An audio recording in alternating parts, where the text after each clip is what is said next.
की संविधानाचा आजचा इतका चांगला मुहूर्तावर म्हणजे इतका चांगला मुहूर्त आहे की आणि समोर इतका ऑडियन्स छान लहान मुलं बसलेली आहे की जे शाळेत आहेत शाळेपासून त्यांना हे ऐकायला मिळतं आहे ही फार मोठी गोष्ट आहे. की कायदेशीर सल्ला हे फार आवश्यक गोष्ट आहे की जी आपल्याला संविधानातनं दिलेली आहे. पण जस्ट तुम्हाला सांगायची गोष्ट की हे जे आर्टिकल 39A आहे हे मुळात संविधानात नव्हतं.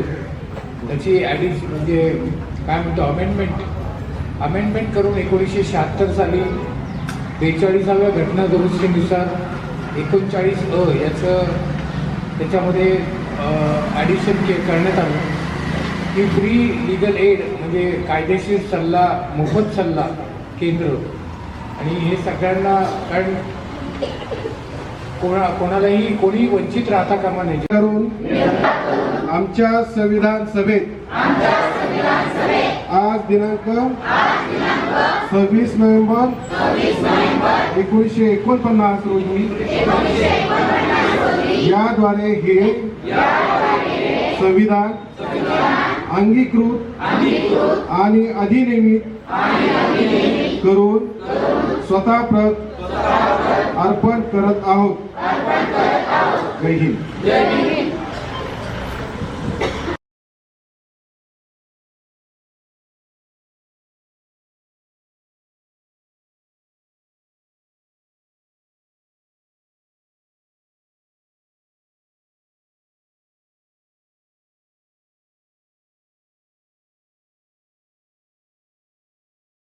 तर आज ज्या विषयावर चर्चा करण्यासाठी मला इथे सांगितलेलं आहे बोलवलेलं आहे तो तुमच्याच रिलेटेड विषय आहे तुमच्या चांगल्याचा विषय आहे की जेणेकरून आपण महिला असतो तरी प्रत्येकाला वाटतं मी पुरुषापेक्षा कमी आहे किंवा वीक आहे असं न मानता मी खंबीर आहे मी सक्षम आहे माझ्या आयुष्याचे निर्णय मी चांगल्या पद्धतीने घेऊ शकते आणि हे आपल्याला वाटण्याबरोबरच आपले जे काही राज्य सरकार आहे केंद्र सरकार आहे आणि अनेक कायदे आणि अनेक साऱ्या स्कीम्स दिलेले आहेत. नॅशनल कमिशन ऑफ वुमन्स म्हणजे महिलांसाठी जे टेक्नॉलॉजी पुढे येते त्या टेक्नॉलॉजीच्या याच्याप्रमाणे काही ऍप्स मोबाईलमध्ये डाउनलोड करून तिथं तुम्ही तुमच्या गोष्टी सांगू शकता.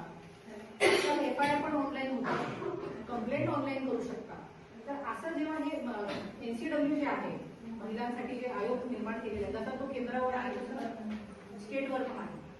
स्टेटचा आयोग आणि केंद्राच्या आयोगामध्ये त्यांच्या कारभारामध्ये फरक असला तरी दोघंही महिलांच्या उत्कर्षासाठीच काम करतात.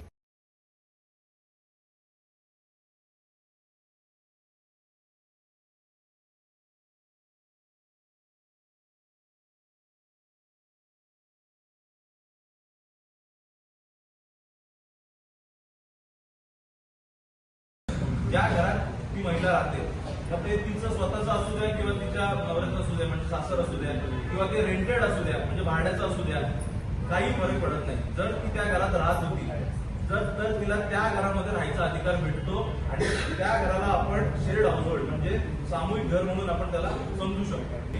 आता डोमेस्टिक व्हायलन्स जो आहे म्हणजे कौटुंबिक हिंसाचार याची व्याख्या आहे सेक्शन 3 मध्ये त्यांनी एक मोठी व्याख्या दिलेली की आपण म्हणतो डोमेस्टिक व्हायलन्स म्हणजे काय नुसतं मारहाण म्हणजे डोमेस्टिक व्हायलन्स आहे का असं नाही. डोमेस्टिक व्हायलन्सची व्याख्या ही खूप मोठी आहे. त्याच्यामध्ये 4 ते 5 गोष्टी आहेत. पहिली गोष्ट तर एक शारीरिक जर दुर्व्यवहार करत असेल तर तो फिजिकल व्हायलन्स मध्ये तर येतो. त्यानंतर लैंगिक जर दुर्व्यवहार करत असेल तर तो येतो. त्यानंतर शाब्दिक दुर्व्यवहार करत असेल म्हणजे शिवीगाळ करत असेल.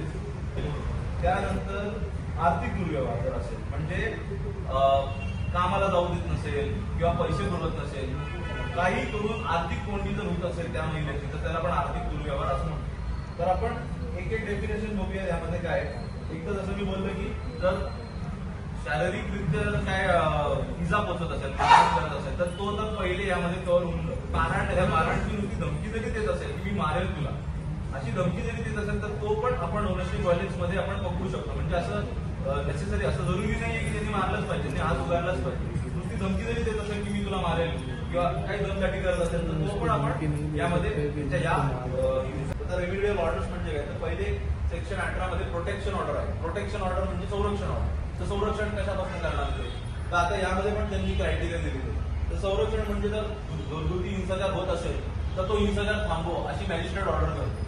आणि ती जर ब्रीच केली तर त्याला लगेच त्याच्यावरती कारवाई होऊ शकते. तो कॉग्निझेबल आणि नॉन पेलेबल ऑफेन्स. म्हणजे जर अशी महिलेने अशी तक्रार केली की मला हा माझा नवरा मारतोय आणि त्याच्यावरती लगेच मॅजिस्ट्रेटने त्याच्यामध्ये पण त्याला मॅजिस्ट्रेटला 3 दिवसाच्या आत त्याच्यामध्ये त्याला हे घ्यायचा असतो, डिसिजन घ्यायचा असतो इंटरिमसाठी. आणि फायनल जे ऍप्लिकेशन डिस्पोज करायचं ते 60 दिवसाच्या आत तो करतो. पण इमिडिएटली त्याला 3 दिवसाच्या आत त्याच्यावरती निकाल लावायलाच लागतो. त्याला ती केस तिथे डिस्पोज करायलाच लागते.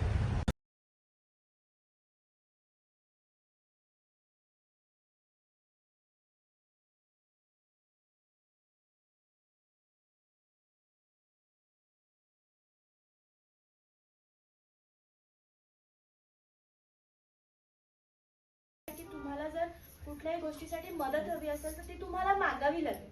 तुम्ही जर मदतच मागितली नाही तर ह्या सगळं जे काही आहे ते सगळं तुमच्यापर्यंत पोहोचणारच नाही. तुम्हाला कुठली मदत हवी असेल तर तुम्ही सरपंच मॅडमना जरी सांगितलं किंवा जे आपले इथले सगळे आहेत अधिकारी त्यांना सांगितलं तर ते देखील आमच्यापर्यंत ती बाब पोहोचवून आम्ही तुम्हाला निश्चितच मदत करू शकतो. आणि दुसरी गोष्ट म्हणजे काय होतं, एखादी व्यक्ती जर संकटात असेल तर तिला जर 4 आजूबाजूच्या लोकांनी सहकार्य केलं आणि सांगितलं की हे असं असं आपल्याला सगळ्यांना असा लाभ मिळू शकतो तर हे आपण करूयात, तर निश्चितच ते त्यांच्यापर्यंत पोहोचेल. मला माहिती असेल आता गावामध्ये अनेक गोष्टी घडतात. एखाद्या महिलेला घरी डोमेस्टिक व्हायलन्स तिच्याबरोबर होत असेल, घरचे काही त्रास देत असतील, नवरा काही त्रास देत असेल, तर आपण त्यावेळेस त्या महिलेला सपोर्ट दिला पाहिजे. तिला सांगितलं पाहिजे की आम्ही सगळे तुझ्या बरोबर आहोत. तुला कुठल्याही प्रकारचा जर कायदेशीर सल्ला हवा असेल, कायदेशीर मार्गदर्शन हवं असेल तर ते पौड कोर्टात जरी तुम्ही गेलात आणि तिथे जाऊन जरी सांगितलं की आम्हाला लिगल एड कडनं वकील हवाय, तर त्या वकिलांना कुठल्याही प्रकारची फी आपल्याला द्यायची नाहीये. पूर्णपणे मोफत ते आपल्याला सल्ला देतात. त्याचप्रमाणे एक टोल फ्री नंबर आहे. तुम्ही तो टोल फ्री नंबर लिहून ठेवा. गावातही इतर कोणाला लागला तर तुम्ही तो सांगा. 15100 असा तो नंबर आहे. त्या टोल फ्री नंबरवरती तुम्ही फोन केलात तर तुम्हाला काय तुमचा प्रॉब्लेम आहे तो समजून घेऊन तुम्हाला तिथे मदत दिली जाते. की तुम्हाला वकील हवा असेल तर ते तुम्हाला सांगतील की तुम्ही कुठे जाऊन भेटलं पाहिजे, कोणाला भेटलं पाहिजे. किंवा कधी कधी असं असतं की आपल्याला वकील नको असतो, आपल्याला फक्त सल्ला हवा की असं असं घटना घडलं तर याच्यात आम्ही काय केलं पाहिजे. तर त्याही वेळेस त्या नंबरवर फोन केला तर तुम्हाला निश्चित सहकार्य मिळणार. फीस ते घेतात. मग तुमचं कुठलंही काम असू दे, सिव्हिल म्हणजे दिवाणी, एखादा शेत जमिनीवरनं वाद झालेला असेल, दिवाणी प्रकरण असेल किंवा फौजदारी प्रकरण असेल, तर सगळ्यामध्ये ते तुम्हाला मोफत सहकार्य करू शकतात. की तुम्हाला जर कुठल्याही गोष्टीसाठी मदत हवी असेल तर ती तुम्हाला मागावी लागेल. तुम्ही जर मदतच मागितली नाही तर ह्या सगळं जे काही आहे ते सगळं तुमच्यापर्यंत पोहोचणारच नाही. तुम्हाला कुठली मदत हवी असेल तर तुम्ही सरपंच मॅडमना जरी सांगितलं किंवा जे आपले इथले सगळे आहेत अधिकारी त्यांना सांगितलं तर ते देखील आमच्यापर्यंत ती बाब पोहोचवून आम्ही तुम्हाला निश्चितच मदत करू शकतो.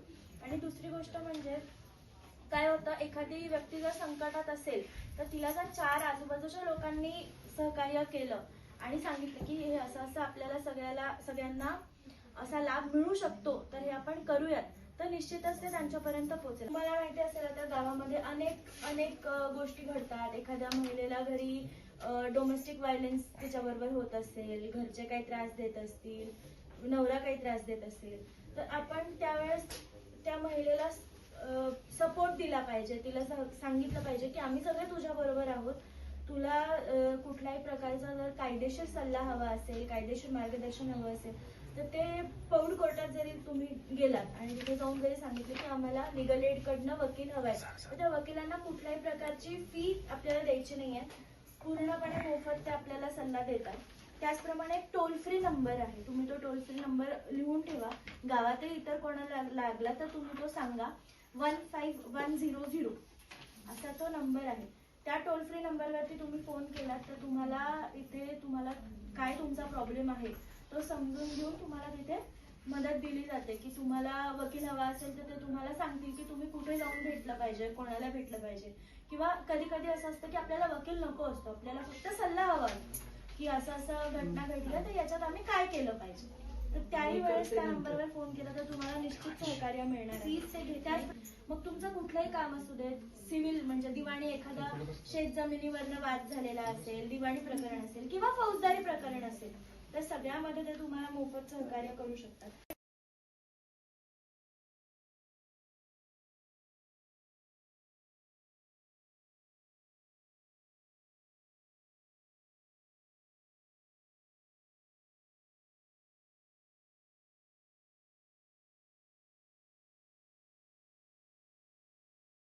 किंवा महिला आयोग यांच्याकडे सुद्धा तुम्हाला लेखी तक्रार करता येते. त्यानुसार ही लेखी तक्रार केल्यानंतर त्याच्यामध्ये 21 दिवसाच्या आत या तक्रारीचं त्यांना निराकरण करणं कंपल्सरी आहे. की असं नाही आता तक्रार दिली मग ते कधी बघतील आता कोर्ट कचेरी आम्ही कुठे त्याच्या मागे पळत बसायचं असं नाही. त्याच्यामध्ये तुम्हाला महिला आयोग आणि जे समिती आहे महिला दक्षता समिती यांच्याकडे तक्रार दिल्यानंतर 21 दिवसाच्या आत तुम्ही त्या तक्रारीचं निराकरण केलं पाहिजे. कुठला व्यवसाय नाही करायचा अशा प्रकारे तुम्हाला कुठलंही बंधन नाही. ठीक आहे. राईट टू प्रोफेशन म्हणजे तुम्ही तुमचा व्यवसाय तुमच्या शैक्षणिक पात्रतेनुसार तुम्ही तुमचा व्यवसाय निवडू शकता. त्याच्यामध्ये समजा तुम्हाला कोणाला स्वयंपाक बनवायची आवड असेल, कोणाला मसाले बनवायची आवड असेल, कुणी शिवणकाम चांगलं करतं, कुणी अजून काय घरगुती काय उद्योग करण्यामध्ये कुशल असेल त्याला त्याच्यामध्ये करायचा अधिकार आहे. त्याच्यामध्ये तुम्हाला कुणीही कुठलीही यंत्रणा आर्थिक व्यवसाय करण्यापासून थांबवू शकत नाही. सुरुवातीला महिलांकडनं कशी महिलांना समजून घेते. जेव्हा महिलांना समजून घेईल ना तेव्हा त्यातली एखादी स्त्री पुढे होते.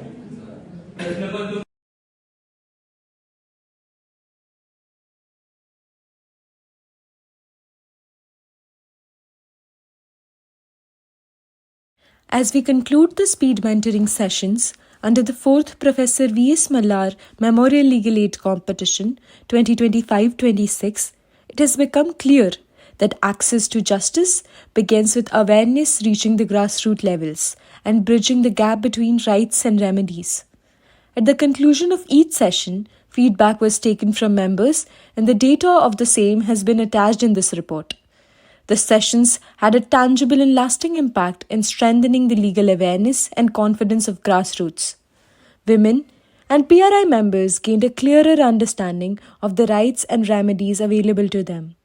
Moreover, they learned how to take the first step when faced with an issue, where to go and whom to approach. The Speed Mentoring Initiative reaffirmed that when legal knowledge and guidance reach the grassroots, justice becomes a lived reality rather than a theoretical promise.